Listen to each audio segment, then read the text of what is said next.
માણસ મરી ત્યારે લુણારો આગળ હોય, પહેરવા ત્યારે લુણાની પાછળ હોય, અને પછી લુણાની આમ ખરાબ જીવાય, આમ ખડમ ખડમ ખડમ કરી આ ભાઈ કોને બેઠો છે એવું કે છે કે ભાઈ હું તો મને ખખડાઈ કરું છું, તમારે જીવો જ આગળ કેવું બધી કાઢી નાખો મરી જાઓ.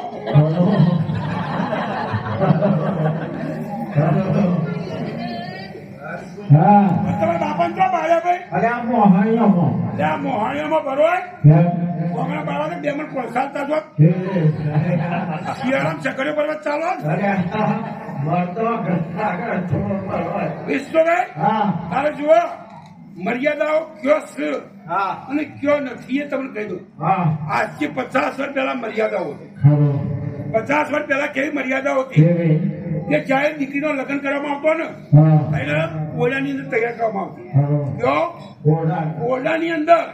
અને જયારે બ્રાહ્મણ ક્યારે કન્યા પધરાવો સાવધાન, એ દીકરી કેટલું ઓઢીને આવતી એ વિષ્ણુભાઈ આટલું ઓઢીને આવતી, આટલું ઓઢીને આવતી, ઉમરો ટંડો હતી.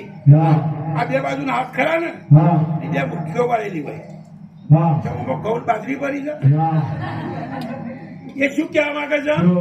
બે મુઠ્ઠીઓ વાળેલી છે, એક બાજુ પિયાની લાગ છે, એક બાજુ સાસરીની લાગ છે. બે મુઠ્ઠીઓમાં છે. હાથબી ના હાથબી મારા હાથની વાત છે, બરોબર.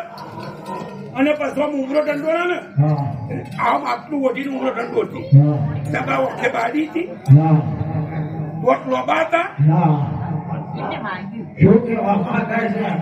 નાકમાં ગુંગા આવતા હતા.